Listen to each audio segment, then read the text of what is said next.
എല്ലാ സനാതനധർമ്മവിശ്വാസികളെയും ഭാരതീയം യൂട്യൂബ് ചാനലിലേക്ക് സഹർഷം സ്വാഗതം ചെയ്യുകയാണ്. ഈ ചാനലിൻ്റെ ആത്യന്തികമായ ലക്ഷ്യം ഹൈന്ദവ ആചാരങ്ങൾ, അനുഷ്ഠാനങ്ങൾ, സനാതന ധർമ്മത്തെക്കുറിച്ചുള്ള വ്യക്തമായ ഒരു ധാരണ ഇവ ഉണ്ടാക്കിക്കൊടുക്കലാണ്. നമ്മളൊക്കെ ഹിന്ദുക്കളാണെന്നാണ് ധാരണ. നമ്മോട് ആരെങ്കിലും നീ എന്തുകൊണ്ട് ഹിന്ദുവായി എന്ന് ചോദിച്ചാൽ നമുക്ക് പലപ്പോഴും മറുപടി പറയാനുണ്ടാവില്ല. ഭാരതത്തിൻ്റെ പേര് ഹിന്ദുസ്ഥാനം എന്നാണ്. ഇത്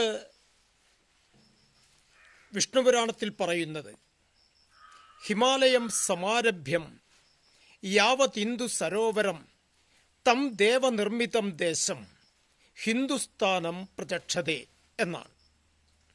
അതായത് വടക്ക് ഹിമാലയം അതിരോടുകൂടിയും ഹിന്ദു സരോവരം, അതായത് ഇന്ത്യൻ മഹാസമുദ്രം വരെ വ്യാപിച്ചു കിടക്കുന്ന ഈ പുണ്യഭൂമി ദേവനിർമ്മിതമാണ്, അഥവാ ദേവന്മാരാൽ നിർമ്മിക്കപ്പെട്ടതാണ്. ഇതിന് പറയുന്ന പേരാണ് ഹിന്ദുസ്ഥാനം. ഈ ഹിന്ദുസ്ഥാനിൽ ജീവിക്കുന്ന നമ്മളൊക്കെ ഹിന്ദുക്കളാണ്. ഇപ്പോൾ സ്വാഭാവികമായും മറ്റൊരു സംശയമുണ്ടാകും, ഇവിടെ മറ്റ് മതവിശ്വാസികളെല്ലാവരുമുണ്ടല്ലോ, അവരെയൊക്കെ എങ്ങനെ ഹിന്ദു എന്ന് പറയാൻ കഴിയും? ഇവിടെയാണ് നാം ശ്രദ്ധിക്കേണ്ടത്. ഇവിടെ ഇസ്ലാം മതവിശ്വാസികളുണ്ട്, ക്രിസ്തുമതവിശ്വാസികളുണ്ട്, ബുദ്ധമതവിശ്വാസികളുണ്ട്, ജൈനമതവിശ്വാസികളുണ്ട്, പാഴ്സികളുണ്ട്, അനേകം മതവിശ്വാസികളുണ്ട്. അവരെയൊക്കെ എങ്ങനെയാണ് നമുക്ക് ഹിന്ദു എന്ന് പറയാൻ കഴിയുക എന്നൊരു സംശയം ഒരു പക്ഷേ ഉണ്ടാവും. ഇവിടെ വിഷ്ണുപുരാണം തന്നെ അതിന് സമാധാനം പറയുന്നുണ്ട്. ആ സിന്ധു പര്യന്തം യസ്യ ഭാരതഭൂമിക പിതൃഭൂ പുണ്യഭൂസൈവ സവൈ ഹിന്ദുരിതി സ്മൃത. അതായത് ആ സിന്ധു നദിയുടെ ഉത്ഭവസ്ഥാനം വടക്ക് കൈലാസം അതിരോടുകൂടിയും സിന്ധു പര്യന്തം. രണ്ടാമത്തെ സിന്ധു ശബ്ദത്തിൻ്റെ അർത്ഥം സമുദ്രം എന്നാണ്. സമുദ്രത്താൽ പര്യന്തം ചെയ്യപ്പെട്ട് കിടക്കുകയും ചെയ്യുന്ന ഈ പുണ്യഭൂമിയെ, അഥവാ ഈ ഭാരതദേശത്തെ പിതൃഭൂമിയും പുണ്യഭൂമിയുമായി കരുതി ആരാണോ ആദരിക്കുകയും ബഹുമാനിക്കുകയും ചെയ്യുന്നത് അവനാണ് ഹിന്ദു. ഇപ്പോൾ ഈ പറഞ്ഞ ആ ശ്ലോകത്തിന് വ്യക്തമായ ആ ഒരു ധാരണ നമുക്കുണ്ടായി. ഈ നാടിനോട്, അഥവാ ഈ ഭാരതഭൂമിയോട് കൂറും വിശ്വസ്തതയുമുള്ളവൻ, ഈ സംസ്കാരത്തിൽ ജീവിക്കുന്നവൻ, ഈ മണ്ണിൻ്റെ ചൂടും ചൂരും അറിഞ്ഞ് ജീവിക്കുന്നവൻ, അവനാണ് ഹിന്ദു.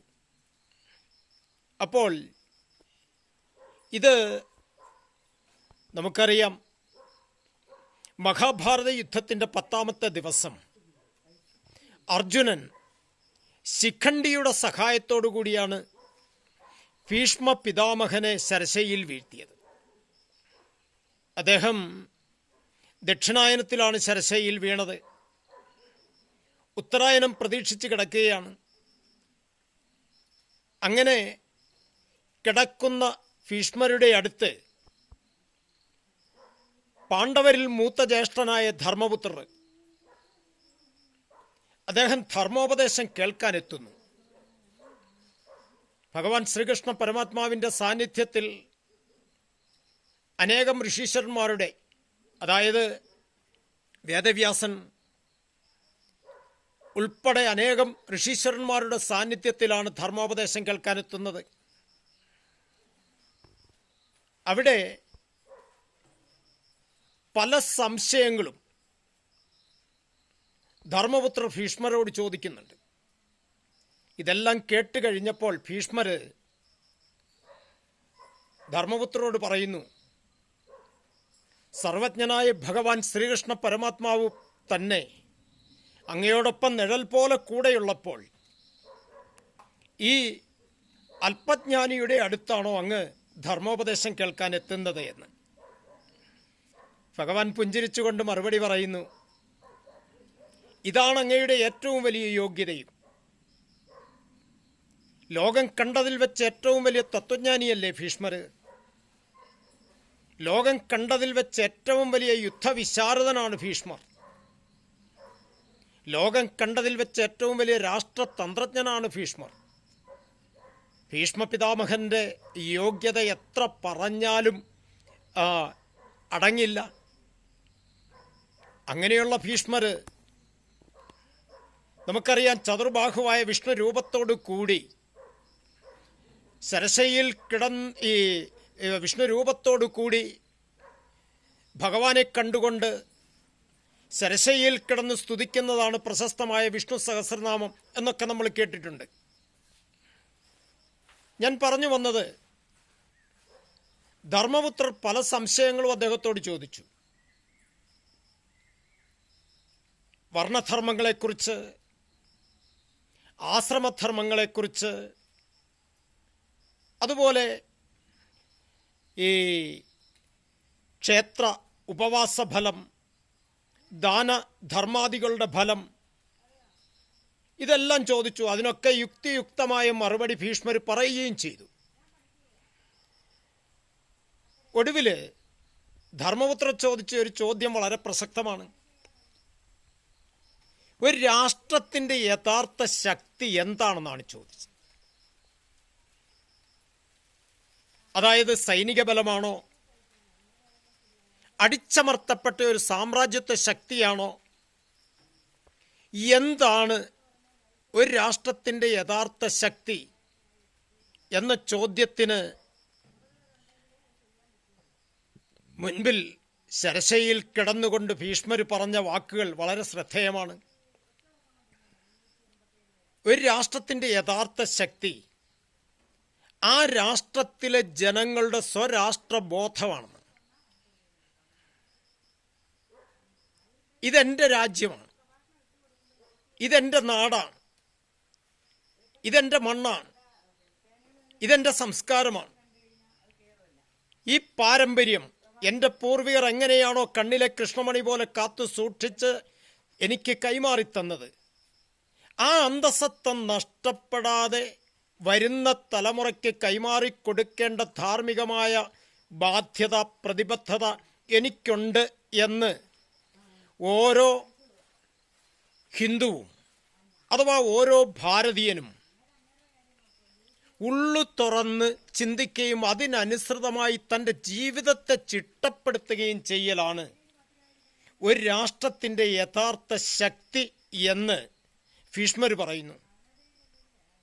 ഇവിടെ നമ്മൾ ചിന്തിക്കേണ്ട ഒരു വിഷയം, രാഷ്ട്രം എന്നത് നമ്മുടെ ഈ ഭാരതഭൂമിയുടെ സ്വത്വം തന്നെയാണ്. ആ രാഷ്ട്രം ഓരോ വ്യക്തിയുടെയും ഹൃദയത്തിലാണ് ഉദ്ഭൂതമാകേണ്ടതും. അപ്പോൾ ഈ സംസ്കാരത്തെ, അതിൻ്റെ പാരമ്പര്യത്തെ ഒക്കെ നിലനിർത്തിക്കൊണ്ട് പോരേണ്ട ധാർമ്മികമായ ഉത്തരവാദിത്വം നമുക്ക് എല്ലാവർക്കുമുണ്ട്. ഇവിടെ ശ്രദ്ധിക്കേണ്ട ഒരു കാര്യം, ഭീഷ്മരുടെ ഭാഷയിൽ പറഞ്ഞാൽ ഈ സ്വരാഷ്ട്രബോധം എന്നാണോ ഭാരതീയന് നഷ്ടം വന്നത്, അന്നൊക്കെ നമ്മൾ വൈദേശിക അടിമത്വത്തിൽ കിടന്നിട്ടുണ്ട്. അതുകൊണ്ടല്ലേ നീണ്ട 1400 വർഷക്കാലം വിദേശ അടിമത്വത്തിൽ ഭാരതീയന് കിടക്കേണ്ട ഗതികേടുണ്ടായത്. എന്നാണോ ഈ സ്വരാഷ്ട്രബോധം നമുക്കുണ്ടായത്, അന്നൊക്കെ നമ്മുടെ നാട് അതിൻ്റെ വൈഭവത്തിലെത്തുവാൻ ശ്രമിച്ചിട്ടുമുണ്ട്. ഞാൻ പറഞ്ഞത്, ഇത് ദേവന്മാരാൽ നിർമ്മിക്കപ്പെട്ട ഭൂമിയാണ്. സ്വാഭാവികമായും അതാണ് ത്വം ദേവനിർമ്മിതം ദേശം എന്ന് ഞാൻ എടുത്തു പറയാൻ കാര്യം. അപ്പോൾ സ്വാഭാവികമായി ഒരു സംശയമുണ്ടാകും, മറ്റു ഭൂമിയൊന്നും ദേവനിർമ്മിതമല്ലേ? ഈ ഭാരതഭൂമിക്ക് മാത്രം എന്താണ് ഇത്ര പ്രത്യേകത? ഇവിടെയാണ് നാം ശ്രദ്ധിക്കേണ്ടത്. എല്ലാ മതവിശ്വാസികളും ആ മതത്തിൻ്റെ ഈ മതമേധാവികളും മതവിശ്വാസികളെ മോക്ഷത്തിലേക്ക് നയിക്കാനാണ് ശ്രമിക്കുന്നത്. മോക്ഷം എന്താണ്? മോക്ഷമെന്ന് നമ്മൾ കേട്ടിട്ടുണ്ട്. മോക്ഷം എന്നതുകൊണ്ട് മറ്റ് മതങ്ങൾ അഥവാ ഭാരതീയ ഈശ്വര സങ്കല്പം ഒഴികെ മറ്റ് മതങ്ങൾ അർത്ഥമാക്കുന്നത് മരണാനന്തര സ്വർഗീയ ജീവിതം.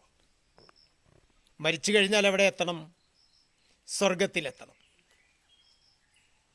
അത് സെമറ്റിക് മതങ്ങളുടെ എല്ലാം ചിന്താധാര അത്തരത്തിലാണ് പോകുന്നത്. പക്ഷേ ഭാരതീയനെ സംബന്ധിച്ചിടത്തോളം അഥവാ ഹിന്ദുവിനെ സംബന്ധിച്ചിടത്തോളം മരണാനന്തര സ്വർഗീയ ജീവിതമല്ല പരമമായ മോക്ഷം. സ്വർഗം എന്നത് കേവലം 14 ലോകങ്ങളിൽ ഒന്ന് മാത്രമാണ്. ഏതൊക്കെയാണ് 14 ലോകങ്ങൾ എന്ന് നമ്മൾ കേട്ടിട്ടുണ്ട്. അതലം, വിതലം, സുതലം, തലാതലം, രസാതലം, മഹാതലം, പാതാളം. ഇങ്ങനെ 7 അധോലോകങ്ങളും. മുംബൈയിലെ അധോലോകമല്ല കേട്ടോ. ഭൂലോകം, ഭൂവർലോകം, സ്വർലോകം, മഹർലോകം, ജനലോകം, തപോലോകം, സത്യലോകം. ഇങ്ങനെ 7 ഊർധ്വലോകങ്ങളും. ഇങ്ങനെ 14 ലോകങ്ങൾ. അതിൽ 3-ാമത്തെ ഊർധ്വലോകമാണ് സ്വർലോകം അഥവാ സ്വർഗം. ഇവിടെ സൽക്കർമ്മം ചെയ്തു മരിച്ചു സ്വർഗത്തിലെത്തി ദേവതുല്യമായ അഥവാ ദേവീ തുല്യമായ ജീവിതം നയിച്ചാലും പുണ്യം ക്ഷയിച്ചാൽ തിരിച്ച് മനുഷ്യനായി ഭൂമിയിൽ വന്ന് ജനിക്കണം. ഇവിടെ സൽക്കർമ്മം ചെയ്ത് മരിച്ച് സ്വർഗത്തിലെത്തി ദേവതുല്യമായ ജീവിതം നയിച്ചാലും പുണ്യം ക്ഷയിച്ചാൽ വീണ്ടും ഇവിടെ വന്ന് ജനിക്കണം. ഇവിടെ വന്ന് ജനിച്ചാൽ മാത്രം മോക്ഷം കിട്ടില്ല. കാരണം ഇത് കർമ്മഭൂമിയാണ്. അതുകൊണ്ട് സത്സംഗത്തിലൂടെ സംസ്കാരം വളരണം. അങ്ങനെ കർമ്മനിരതനാവണം. ഒടുവിൽ കർമ്മരഹിതനാവണം. അതായത് സന്യാസതുല്യമായ ജീവിതം നയിച്ച് തൻ്റെ ജീവാത്മാവിനെ പരമാത്മാവിൽ ലയിപ്പിക്കലാണ് ഹിന്ദു പരമമായ മോക്ഷം എന്നതുകൊണ്ട് അർത്ഥമാക്കുന്നത്. പിന്നെ ആ വ്യക്തിക്ക് ജനി മരണങ്ങൾ, ആ ജീവൻ ഉണ്ടാവില്ല. അതാണ് ശരിയായ സായുജ്യമുക്തി എന്നൊക്കെ നമ്മൾ ഉപേക്ഷിക്കുന്നത്. അപ്പോൾ സ്വർഗത്തിലെത്തിയ ദേവന്മാർ പുണ്യം ക്ഷയിക്കുമ്പോൾ ഭൂമിയിൽ വന്നു മനുഷ്യരായി ജനിക്കുന്നതിനു വേണ്ടി അവർ ഒരു പ്രത്യേക ഭൂപ്രദേശം രൂപകൽപ്പന ചെയ്തു. അതാണ് മഹത്തായി ഭാരതഭൂമി അഥവാ ഹിന്ദു സ്ഥാനം. അതാണ് വിഷ്ണുപുരാണത്തിൽ പറഞ്ഞത്, ഹിമാലയം സമാരഭ്യം യാവതിന്ദു സരോവരം തം ദേവനിർമ്മിതം ദേശം ഹിന്ദുസ്ഥാനം പ്രചക്ഷതേ എന്ന്. അപ്പോൾ നമ്മളൊക്കെ ആരാണ്? ദേവന്മാരാണ്, ദേവിമാരാണ്. ഇവിടെ ജീവിക്കുന്നവരെല്ലാവരും ഈ ഭൂമിയിൽ ജീവിക്കുന്ന, ഭാരതഖണ്ഡത്തിൽ ജീവിക്കുന്ന മുഴുവൻ ആളുകളും ദേവന്മാരും ദേവിമാരുമാണ്. അതുകൊണ്ടാണ് നമ്മുടെ ആചാര്യന്മാർ നമ്മെ അമൃതസ്യ പുത്ര,